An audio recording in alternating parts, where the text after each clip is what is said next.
Hi everybody, how's it going? Welcome back to Verne, the Shape of Fantasy, where we find ourselves in yet another flashback, back to the time when Nemo and Verne first met, and we're going to be doing an underwater walk, which I'm really looking forward to, because this is very different to anything must follow the captain that we've done so far. Yeah, I know, I just wanted to see what that gold disc on that pillar was, but we've got to follow the captain. Also, we can't sprint. The steam oxygenator of my back allows normal breathing. Lead soles keep me on the ground, but they slow me down.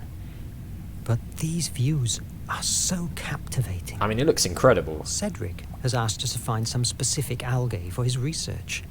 I don't know if I could even recognize them with this helmet on. Ooh, side mission, Hope. Okay, so we've got the main mission. Find 3 of Cedric's algae. Okay. Do we know what Cedric's algae is? No, it literally just says to find 3 of the algae. I mean, this is seaweed, right? This is an algae. But I mean, we might be able to just come across it, I suppose. I would expect it to be on the ground, but I may be wrong. Oh, there's a chest of some sort here. Hey, look at that little crab. That's cool. I like that he pops up like that when you walk past it. That's really cool. I like that. Interactive environments make a whole lot of difference, don't they? Right. Here's Nemo, anyway. Wow, look at that pearl. That's huge. My goodness. She's a beauty, isn't it? Really impressive. That pearl must be worth a fortune. Do you want to take it? How? No. I just wanted to show it to you. Who are we to interrupt a life cycle that has been growing for years, creating layers with each secretion it produces? Why? To sell the pearl? To write a book about the discovery? By chance, is our fame more important than nature itself? Let's move. I'm thinking we're going to get some sort of background on Nemo's character that might help us make sense of what he's doing in the modern day, but also might hint at the fact that not is all as it seems with what's going on with Nemo. Hang on, is this algae? Algae Philium chromosa. Yes, it is. I hope you helped Cedric with the vaccine. Hopefully. Let's have a look at that while we're here. Don't expect me to be able to... Okay, we didn't actually get a log for that, I don't think. I think it was just a... Yeah, just an item to say we've got it in our inventory. Alright, cool. Let's see if we can find any more of those before we head back to the ship. I love the crabs. The crabs are really cool. And I like the way they hide and then pop up and stuff when you're not there. What's all this? Some of Nemo's stuff. What is this thing? I should speak with Nemo before. Okay, right, we're not going to touch that before we speak with Nemo. Can we walk past him? Here we can. I don't know whether we should head off to look for this algae on our own. There I see the algae Cedric needs. Oh, okay. But we don't seem to be able to go past it. So, that's interesting. Alright, well, let's head back. We'll speak with Nemo. Maybe he knows a way of... Can you feel the heat rising from underground? We must move carefully. Lava is still flowing among the ruins. Ooh. Where are we, Captain? You are beholding the remains of a pre-Hellenic temple dedicated to Placaea, the Atlantean goddess. What? We spotted it months ago. This cult survived the fall of Atlantis and thrived for a few years in the primeval Greece. In their mythology, they linked together the Flame of Hephaestus with Placaea. We believe there might be hidden information here about the flame location. Believe? Didn't you enter? We explored it for weeks in order to make a safe way to the center of the temple. However, when we reached the doors that guard it, it was impossible for us to open them. Huh. I'm surprised that you didn't blow them away. Do you think that I am like one of these brutes from the nation? I never destroy what I don't know. This temple is unique. It must be preserved, not destroyed. At that moment, we couldn't stay any longer. The Nautilus was needed for the war many miles away from here. But now is different. You and the IMAG are here. Fascinating. Ah, I see. So, descend into the temple. Is the temple... I'm guessing the temple's down below where Nemo's standing, so how are we going to get through here? wonder if we can use the IMAG. A great collapse. Or a very thin base. Let's try the great... The stones couldn't hold more and collapsed. Whoa. I don't see how that helps us out though, to be honest. So we don't want that to happen. Let's try a very thin base, I suppose. What happened? The base was so eroded by the years of pressure that it finally collapsed. Oh, there we go. Did we destroy the algae though by doing it that way? Did the rocks fall on the algae? I think they might have done. It seems like the... But what happened? There was barely anything left. Oh, okay, there we go. So we've got the algae. Oh god, okay, the time is still going while we're doing that. Let's get out before the wall comes back or whatever. Okay, no, we're good, we're good. Let's see if there's any more algae in here. Oh, what's that? Passion for science. The New World. In the 1850s decade, as the audiences did, Jules Verne was enthusiastic with every new discovery brought by science, from fossils that showed glimpses of the ancient times in Earth to advances in astronomy. Many writers, like Edgar Allan Poe and his precise description of Antarctica from his novel The Narrative of Arthur Gordon Pym of Nantucket, 1838, were also inspired by the discoveries of their time, but Verne's passion for science stands out for its attention to detail and for the wide range of subjects. One of the best examples of this is Journey to the Centre of the Earth. In this book, all the adventure and fantasy represented by dinosaurs, subterranean oceans and volcanic activities is based on the geological knowledge of the 19th century, since Verne included a lot of information gathered from scientific divulgation books, discovery news and travelogues. For instance, the spectacular battle between a plesiosaurus and an ichthyosaurus described in the novel is based on the first illustration of a prehistoric scene, which is now known as paleoart. Painted in 1830 by Henry de la Beche, inspired by the discoveries of paleontologist Mary Anning. Of course, some of the theories reflected by Verne in his novels were later rejected, like the one from French geologist Charles Joseph Saint-Clair de Ville, which asserted that volcanoes were entrances to an underground network of interconnected passages, or the old theory of a hollow earth, refuted in 1936 by seismologist Inga Lehmann.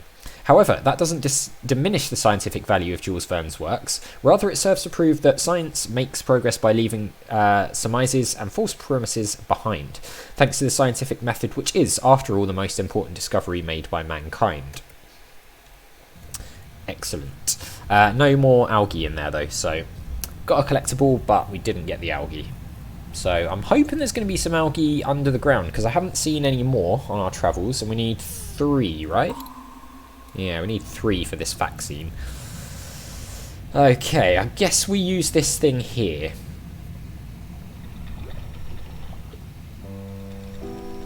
Oh, here we go. Oh, this is the image from the loading screen. Interesting. Wow, that's actually huge. It's amazingly terrifying. True. In some cultures, the octopus and its tentacles are linked with the spiral of creation and creativity. Fascinating.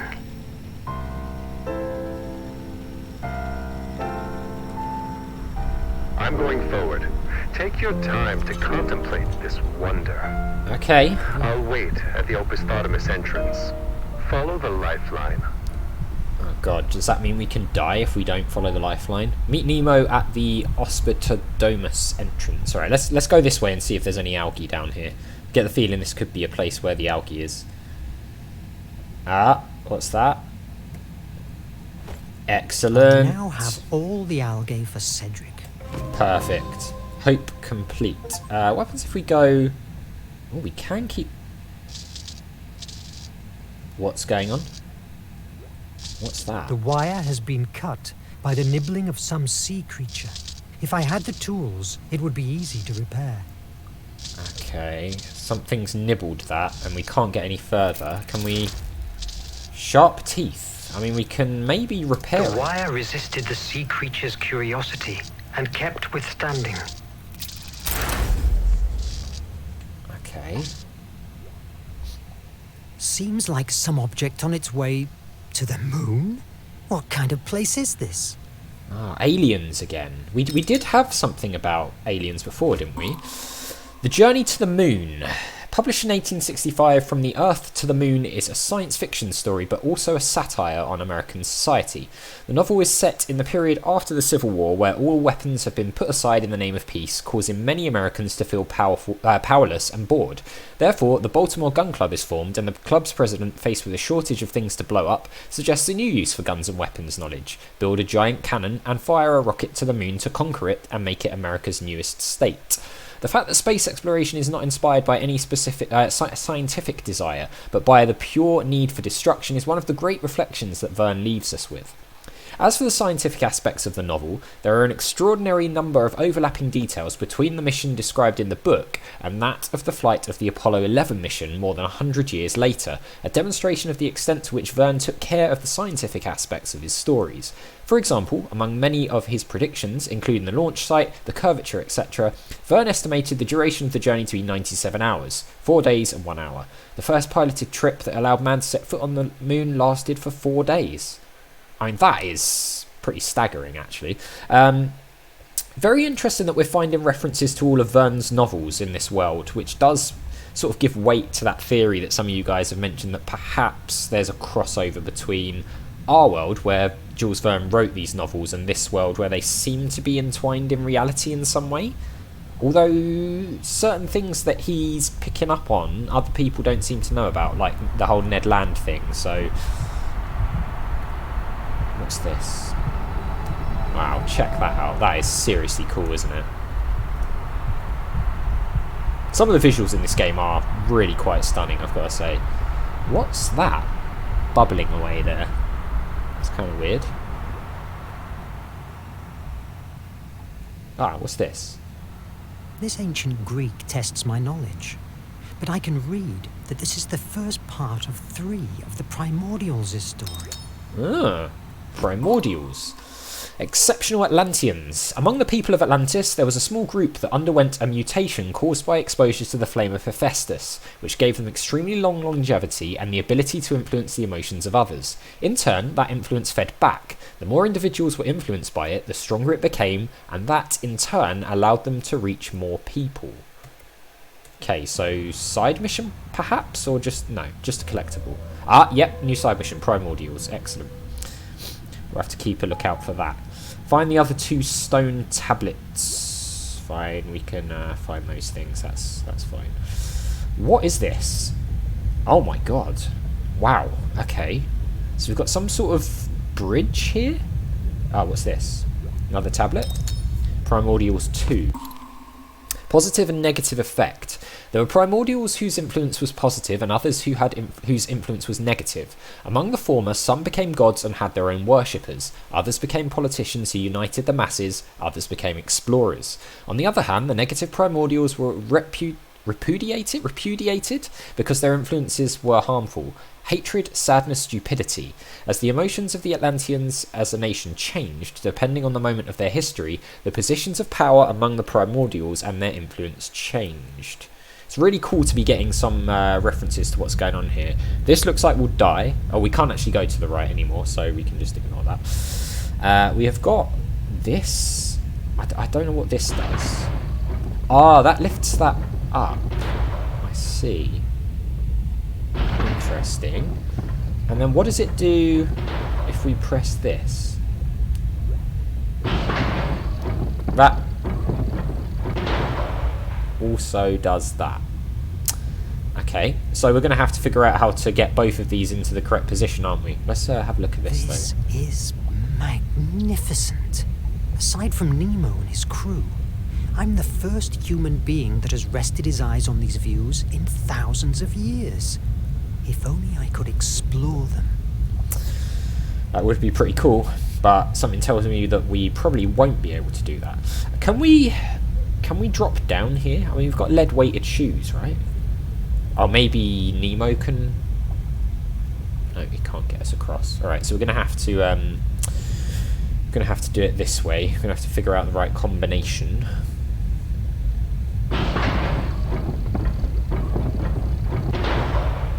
So if that one's up, if we do this, it will go back down, right? Yeah, okay. Fine. So we need to get them basically so they're both in the same sort of position.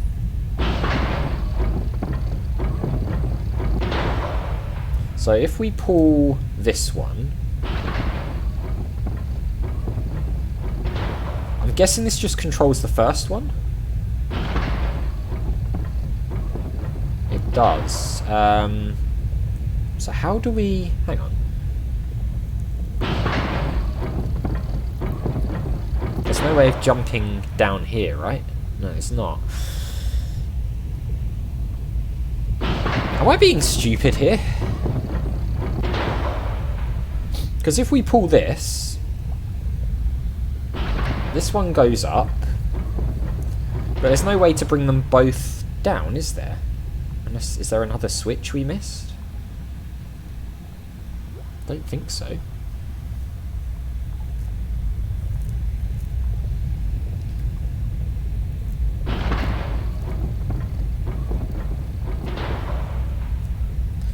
Can we, like, get off of it quickly? No, it doesn't appear that we can. Can we like push it and then run to the right? No, we can't. That is very, very strange. Well, I'll tell you what, guys, we're actually out of time anyway, so we'll try and figure this out in the next one. This is really cool, this underwater section. I'm really liking it. So as always, thank you very much for watching. A big thank you to my patrons, Arcades Games, Wayne, Nate, Terminally Nerdy, Paul from the Phantom Fellows, Lyle, Barry Aldridge, Hobo, Numinous, Kumadin, and Paul Leone, and I'll see you next time.